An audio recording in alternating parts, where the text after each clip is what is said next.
नमस्कार दोस्तों, आज हम लेके आए हैं आपके लिए एक बहुत ही रोचक कहानी, चुड़ैल का खजाना। एक बहुत ही सुंदर गांव था। उस गांव में एक दादी माँ रहा करती थी, जिसकी उम्र तकरीबन 90 वर्ष की थी। गांव के सारे बच्चे रोज उससे कहानी सुनने की जिद किया करते थे और वह सभी बच्चों को साथ में बैठाकर तरह तरह की कहानियाँ सुनाया करती थी। एक बार की बात है कि एक लड़का दादी माँ से जिद करने लगता है कि मुझे 8 डरावनी चुड़ैल की कहानियाँ सुनाओ। लेकिन दादी माँ उन बच्चों को तो भूत की कहानी नहीं सुनाना चाहती थी। उन्हें लगता था कहीं बच्चों के मन में डर न भर जाए। लेकिन सभी बच्चे दादी माँ से जिद करने लगते हैं। तभी दादी माँ कहानी सुनाना शुरू करती है। एक जंगल में एक पहाड़ी थी। वहाँ एक डरावनी चुड़ैल रहा करती थी। उस पहाड़ी में एक छोटा सा खंडहर था। उस खंडहर के अंदर चुड़ैल का खजाना छिपा था, जिसमें बहुत से रत्न, हीरे, मोती, जवाहरात और महिलाओं के बहुत से आभूषण भी थे। वह चुड़ैल खजाने की रक्षा के लिए उस जंगल में भय का माहौल बनाए रहती थी, ताकि कोई उस खंडहर के करीब न आ सके। लेकिन एक दिन एक लकड़हारा लकड़ी काटने के चक्कर में उस जंगल में प्रवेश करता है। सूखी लकड़ी, जलाऊ लकड़ी की तलाश में वो जंगल के बीच में पहुंच जाता है। खंडहर के आसपास बहुत सी सूखी लकड़ी पड़ी थी। वहां पहुंचता है। उसने सोचा कि इससे उत्तम जलाऊ लकड़ी तो कोई हो नहीं सकती, जो पूरी तरह सूखी हुई थी। वह लकड़हारा खंडहर की सीढ़ियों से लकड़ियां इकट्ठा करता है और आगे बढ़ जाता है। जैसे ही वह आगे बढ़ता है तो उसे वो हवेली दिखाई देती है, जहां चुड़ैल रहा करती। वह बहुत ही विशाल खंडहर था। हवेली के पास पहुंचता है तो एक विशाल सा दरवाज़ा खुल जाता है। उस दरवाज़ा खुलने के बाद कुछ एहसास होता है, तो उस दरवाज़ा के अंदर वो प्रवेश हो जाता है। जैसे ही उसने दरवाजे को स्पर्श किया, उसे अजीब सा एहसास हुआ। ऐसा लगा मानो कोई उसे अंदर बुला रहा है। मदहोशी की हालत में लकड़हारा अंदर प्रवेश कर गया।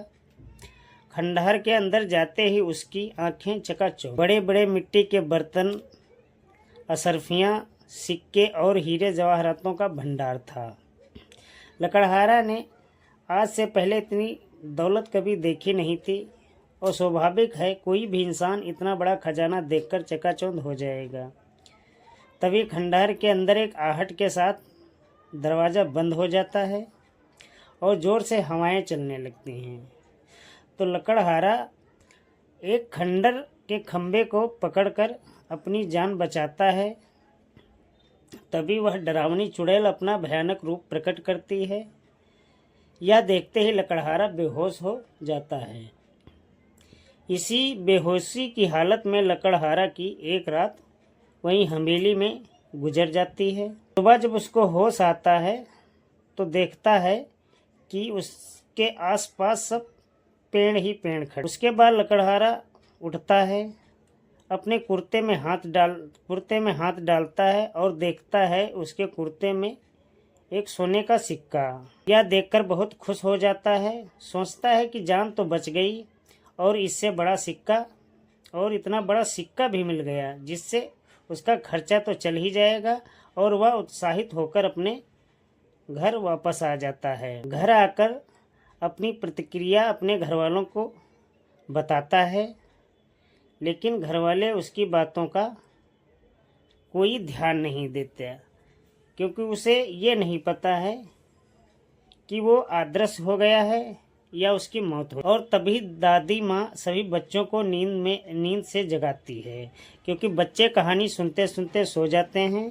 तब दादी माँ उनको जगाती है। दरअसल कहानी सुनते सुनते सभी बच्चों को नींद आ चुकी थी, और जैसे ही सभी बच्चों की आंखें खुलती हैं तो उसमें से एक बच्चा के हाथ में सोने का सिक्का होता है। बल्कि एक नहीं, सभी बच्चों के हाथ में सोने का एक एक सिक्का होता है। वह बच्चा जिसने दादी माँ से जिद किया था कि दादी माँ मुझे चुड़ैल की कहानी सुनाओ, वह बच्चा गायब हो जाता है। दादी माँ चारों तरफ उसकी तलाश करती है लेकिन वह कहीं दिखाई नहीं देता। सभी सोचते हैं आखिर वो गया कहाँ। वह बच्चा एक रहस्यमय लड़का बनकर आया था कहानी सुनने के लिए। दोस्तों, मेरी कहानी आपको कैसी लगी? अगर आपको कहानी मेरी अच्छी लगी हो तो आप लोग लाइक्स सब्सक्राइब ज़रूर करिएगा, बेल आइकन दबा देना जिससे मेरी कोई भी वीडियो आए तो आप लोगों के पास पहले। और कहानी कैसी लगी आप लोग दोस्तों कमेंट ज़रूर करिएगा। नमस्कार, धन्यवाद।